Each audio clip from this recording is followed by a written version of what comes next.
계속해서 경남 소식 진주에서 전해드리겠습니다.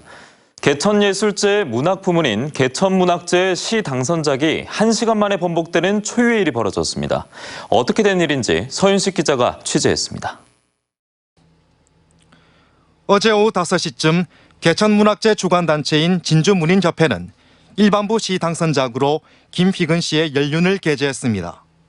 당선작과 가작 각 1명씩 수상자도 공개했습니다. 그런데 불과 30여 분 만에 상황은 돌변합니다. 협회 측이 김 씨에게 전화를 걸어 김 씨의 순위가 원래 3위인데 1위로 잘못 안내했다고 통보했습니다. 행정상 착오가 있었다는 겁니다. 이마저도 김희근 씨가 홈페이지에 올려진 자신의 작품에 오탈자가 많다며 수정을 요구하기 전까지 협회는 순위와 수상자가 잘못 게시된 것조차 몰랐다고 밝혔습니다. 오타를 교정해달라는 요청이 많고, 그죠? 그래서 그걸 확인하는 순간에 이게 잘못 올렸다는 걸 저희들이 확인하게 된 거죠. 이후 홈페이지에는 수상자가 2명에서 3명으로 늘었고 순위도 수정돼 올라왔습니다. 김희근 씨는 관련 과정을 보면 수상 내정자가 따로 있었던 게 아니냐고 주장하고 있습니다. 당선작은 이미 별도로 준비가 돼 있어서 그것이 이제 있는 상황에서 가장만 뽑는 거 아니었나 이런 식으로도 의심을 할 수 있는 거고요. 협회 회장은 자신이 수상자를 실무진에게 전달하는 과정에서 착오가 있었을 뿐이라며 모든 책임을 지겠다고 밝혔습니다. 준 사람이 제가 전달 배달 사고를 낸 거는 저거. 네, 그래서 저의 100% 잘못이다 이렇게 보시면 될 것 같아요. 개천예술제는 올해 일부 경연의 시상 품격을 높이고 다른 지역 경선도 도입하는 등 전국 최고의 지방예술제라는 명성 회복에 힘을 쏟고 있습니다. 이런 가운데 1시간 만에 수상자가 번복되는 초유의 일이 벌어지며 개천예술제의 제 이름 찾기에 오점을 들이고 있습니다. MBC 뉴스 서윤식입니다.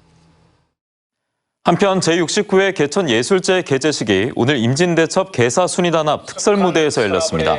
전국 33개 팀 3천여 명이 참여하는 가장행렬 경진대회는 진주성을 출발해 인사광장, 중앙광장, 진주중학교까지 이어졌습니다.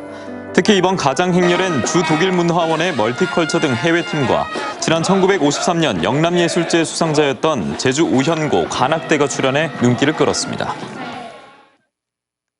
태풍 미탁의 영향으로 임시 휴장했던 지역축제장이 오늘 재개장됐습니다. 진주 남강 유등축제장의 수상 등은 어제부터 재설치 작업이 진행 중인 가운데 상당수가 다시 불을 밝혔습니다. 다만 워터라이팅 쇼는 정비가 필요해 일부 프로그램 운영은 차질이 예상됩니다. 태풍으로 지난 2일과 3일 휴장했던 산청 한방약초축제장도 오늘 재개장했으며 지리산과 가야산 국립공원도 오늘부터 탐방로 전 구간을 개방했습니다. 다만 한려해상국립공원의 소매물도와 비진도 탐방로는 출입이 통제되고 있습니다.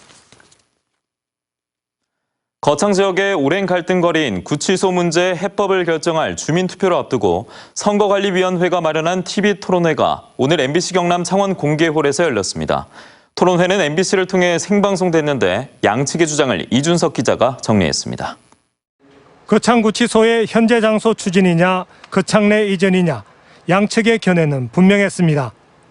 거창군 이래 최대 대형 사업인 구치소 이전이라는 반대에 발목이 잡혀 거창 군정이 제자리에서 맴돌아 발전이 지체되고 교도소를 유치하여 지역이 발전될 수 있다면 교도소가 4개나 되는 청송은 왜 8만 대 인구가 2만 6천 명까지 떨어졌을까요?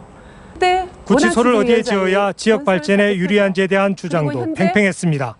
교도소는 어차피 거창에 지어야 하니 그것을 외곽으로 빼고 거기에 우리가 가져온 큰 병원 하나와 큰 연수원을 지읍시다.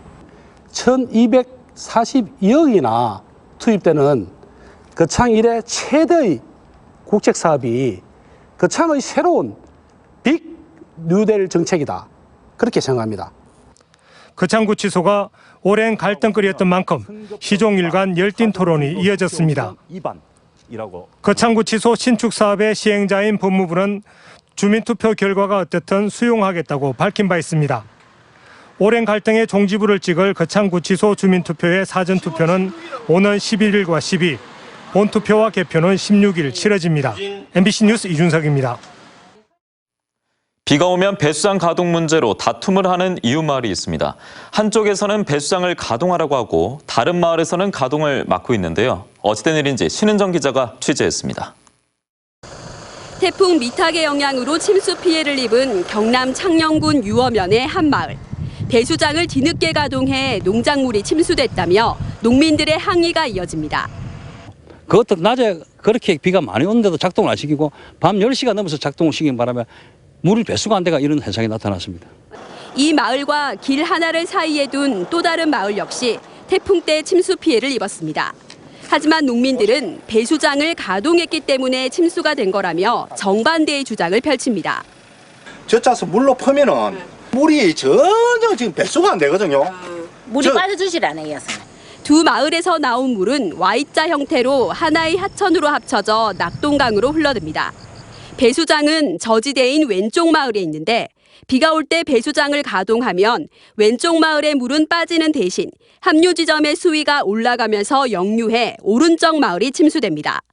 반대로 배수장을 가동하지 않으면 오른쪽 마을은 자연스레 배수가 되지만 저지대인 왼쪽 마을은 침수 피해를 입게 됩니다.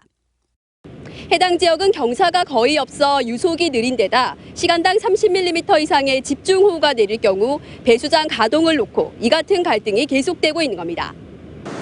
피해를 줄이기 위해선 배수장을 추가 설치하고 합류되는 하천 폭을 확장해야 하는데 예산과 관리의 문제 등으로 행정기관에선 수십 년째 대책을 마련하지 못하고 있습니다.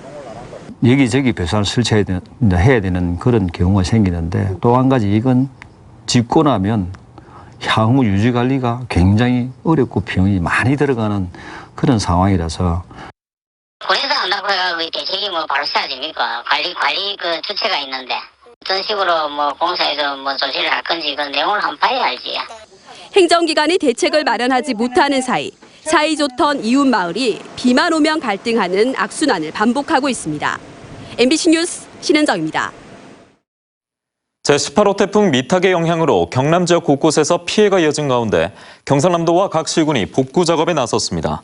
경상남도는 농경지 침수 지역의 2차 피해를 예방하기 위해 농약을 살포했고 창원시는 산사태와 침수 피해를 입은 북면 현도와 오곡마을 주택가에 장비와 인력을 투입해 배수 작업과 토사 제거 작업에 힘을 쏟고 있습니다. 한편 어제까지 침수 등 태풍과 관련해 접수된 피해 신고는 모두 684건에 달합니다.